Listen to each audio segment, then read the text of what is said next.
I'd like to talk about this just to lighten the mood a bit more. So, what are some of the funny little idiosyncrasies that happen out in the track that you hope people didn't see, whether it be you slipped up and you accidentally headbutted the rider in the back or things like that? Yeah, most probably a few, but I don't remember all of them. But one was last night. I think it was in our last race, and Timmy's hit the throttle, and I was lucky I still had the grip on the bar, because apparently my feet went past his shoulders and that, and I just grabbed it at the same time and nearly come off the back of the bike. Yeah, it's a funny thing, isn't it? And you know, I've seen funny things like tools being left on bikes, yes, and silly things like that, but I think it gives a bit of levity to how serious and how exciting it is. It is good to have these little funny things, and I've seen you do it. I do it when people are forming up at the pit gate. We're all having a joke and stuff like that, because I think it's that nervous energy, and we just have a different way of dealing with it. I think you're right there. Like I said, as you've seen, I've got little funny things that I do before I go out. And a few of the riders is most probably a bit not really that crash hot to talk about, but you have these nervous moments when you go to find a tree, and sort of fertilise the tree a little bit better. I'm well known for doing it, but that's just my little thing where I get nervous and it sort of calms me down a little bit after the first practice, or once I get on the track and come back in, I'm fine. Yeah, and my father, when he used to race solos, he was never a competitive rider, but he used to get so nervous he would throw up in his helmet before he'd go out. Yep. And on the other side of it, I've seen competitors that are talking to you about what we're going to buy from the shop when we leave the meeting, and it's the biggest race of the night. Yeah. So is it funny over the years you've seen people that are so beyond calm it's not funny? Yeah, well, that's it.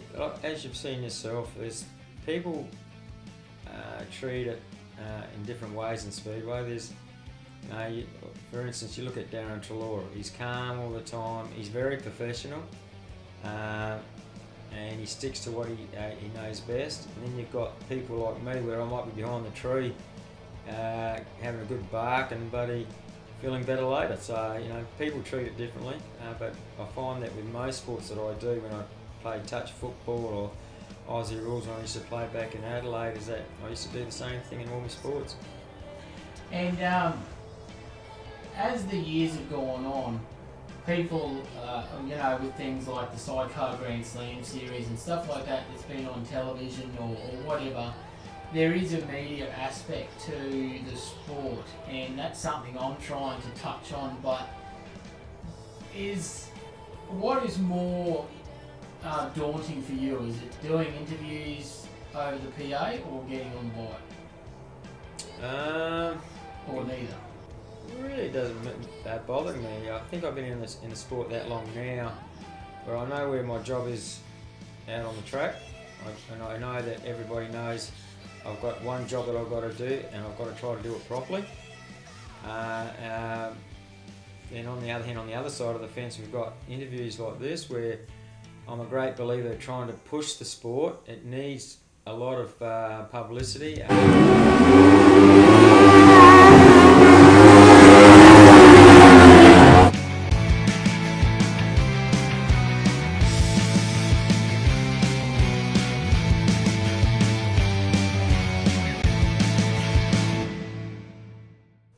Prime example to me is the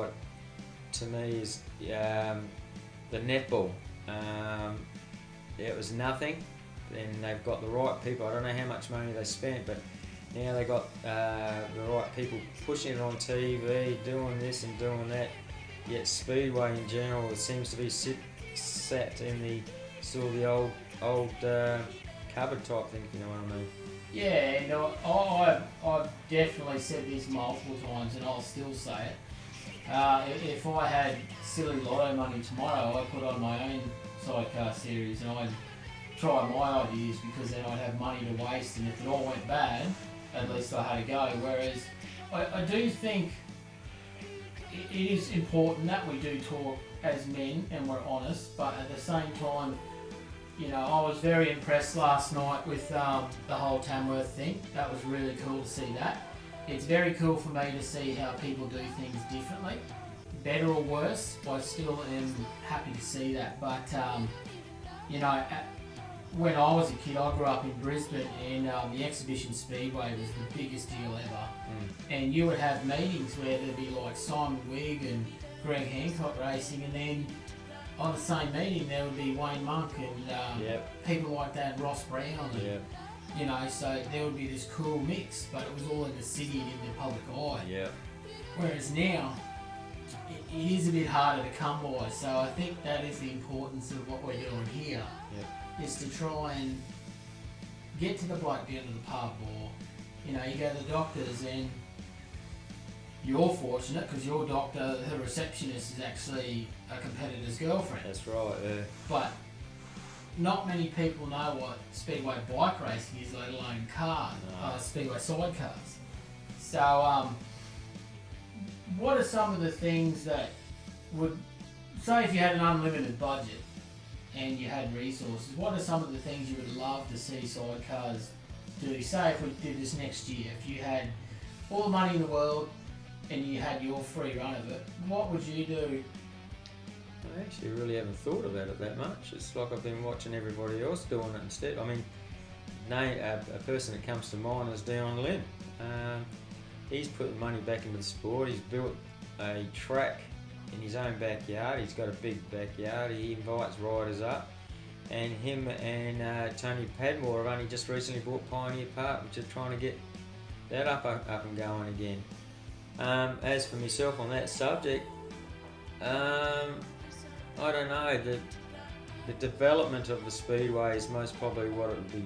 You'd have to do, but also too, I'm still a great believer when you say speedway, it should be not only solos and sidecars, but back to the old days with your speed cars and sprint cars and all that. I know these days the cars have got they run on a sort of a different track now, but that speedway, when you've got all vehicles in it racing for the same goal. Yeah, and that's what I grew up on. I grew up on race meetings where it would be leader sprints and solo sidecars, go-karts, four-wheel motorbikes, you know, things like that, all on the same meeting, and it was really cool. You know, big fireworks, things like that. I don't know whether that's outdated, but to touch on Dion Lynn, I've never met him, but from everything I hear and see, he's a breath of fresh air. Yep, he's also a competitor too. He's originally from Tasmania.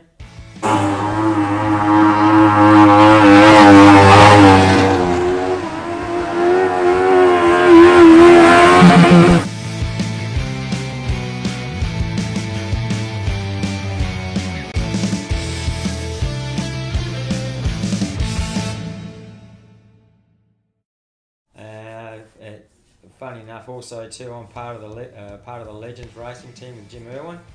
But it's good to catch up with like your Ricky Munros and your Andrew Cleves, and that's what Dion's trying to do, is get the old guys back into it again. Apparently, from what he's told me recently, that like people like Vic Martin are coming back into it. You know, but they're only just racing under the Legend banner, not under modern racing, what we did last night. And just to touch on that in itself is a unique thing, to have legend status. And it's not an ego thing, it's the truth. These people have done quite a lot, and it's very, very cool to have that, because I wasn't privy to travelling interstate and all that, but you always heard of Andrew Cleve. Yes. It was someone in particular. Yep. And it would be very, very cool to see that. Yep. Well, you even got the likes of Huffy from Victoria coming back. I think he's coming back into the Legends. There's a few names that Dion's trying to get back, but it sounds like the old time good riders in the past that are having a get together, and like I said, Dion's doing what he can to get all this Legends things off the ground. So just to pivot away from Dion, because that's great, they're all things I didn't know. So, you know, there is people over the time that in my time involved have definitely taken their way of doing things, and it's been very beneficial.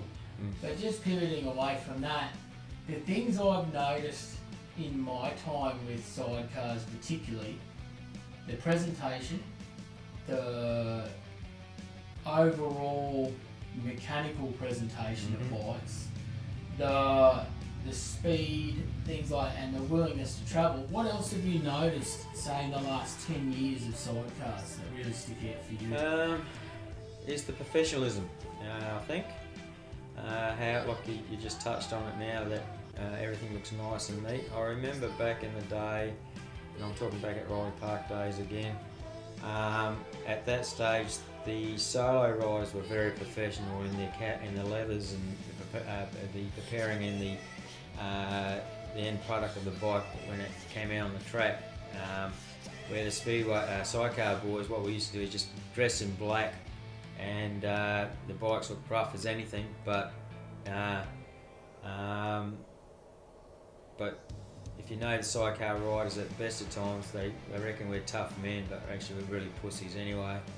But at the end of the day, what they were saying is that if sidecars were going to go anywhere, we have to be like the Speedway solo boys, look more professional. So, and as you've seen in the last, I think it's most probably longer than the last 10 years, you'd have to look back 15, maybe 20 years, how the sidecar boys have actually developed in bringing their bikes and their crew and the colour to the front. And that was the thing for me growing up, like continuously we're going to reference, times past, because that's all we have to look back on. But that was the thing that really drew me to sidecars, was the colours and the bright things, because I was a child of the mid 80s and the early 90s, and everything was fluoro, that whatever. Yep. And now that's the thing again. Yep. No, as you know yourself, looking from the outside in, under the lights, even on the track and going fast, the colour is spectacular. And if it's and I think that's what makes a team. And then you've got to look at think of the kids. They might not know the riders with their helmets on, but they know them through their uniforms or their dress shirts or their race gear on the track.